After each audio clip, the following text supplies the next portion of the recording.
Olá, vamos pensar numa situação. Ter que escolher entre terminar os estudos ou, sei lá, começar a trabalhar para ajudar em casa. Para muita gente, essa é uma decisão quase impossível, né?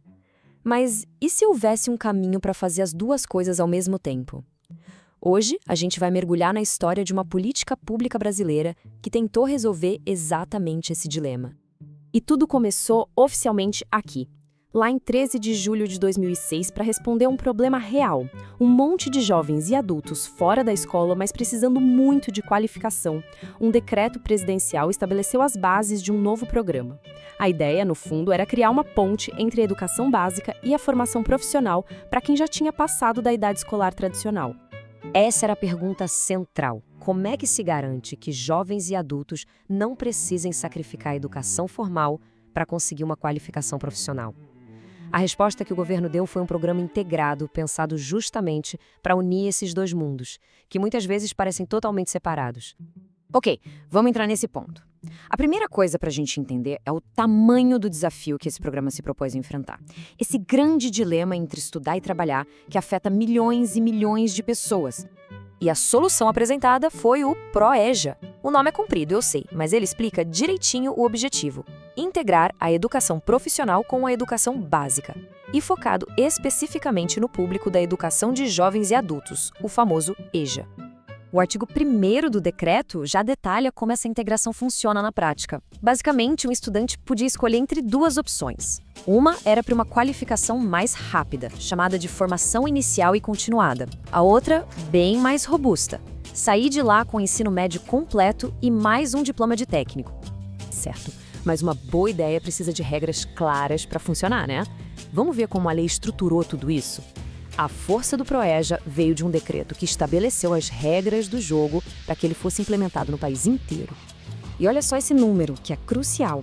O decreto determinou que, já em 2006, as instituições federais de educação profissional deveriam reservar, no mínimo, 10% de suas vagas novas para o ProEja. Foi uma medida bem forte, sabe? Para garantir que o programa saísse do papel rapidinho. E a responsabilidade não ficou só com o governo federal, não. O decreto abriu a porta para que estados, municípios e até aquelas entidades do Sistema S, tipo o Senai e Senac, que são ligadas à indústria e ao comércio, também pudessem adotar o programa. A ideia era criar uma rede nacional. Agora vamos para a estrutura, ver como esses cursos foram desenhados. Afinal, como garantir que um curso que integra tudo tem a mesma qualidade tanto na formação geral quanto na profissional? O interessante aqui é a matemática por trás do programa. Pensa só.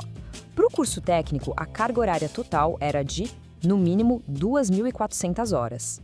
Dessas, pelo menos 1.200 horas, ou seja, metade, tinham que ser dedicadas à formação geral, as matérias do ensino médio mesmo. O resto ia para a formação técnica. Isso garantiu um currículo bem equilibrado, bem robusto. Então, depois de toda essa jornada, o ponto crucial é: qual o resultado final para o estudante? O que se ganhava de verdade ao concluir o ProEja? A trajetória é bem clara e bem poderosa. O estudante entra, cumpre um currículo que une teoria e prática e, no fim, sai com um único diploma. E esse diploma é como uma chave que abre duas portas muito importantes: a da universidade, porque o ensino médio está completo, e a do mercado de trabalho, com a qualificação técnica na mão. E isso aqui resume o principal benefício. Não são dois certificados separados, mas um diploma só que atesta as duas coisas: a conclusão do ensino médio e a habilitação profissional.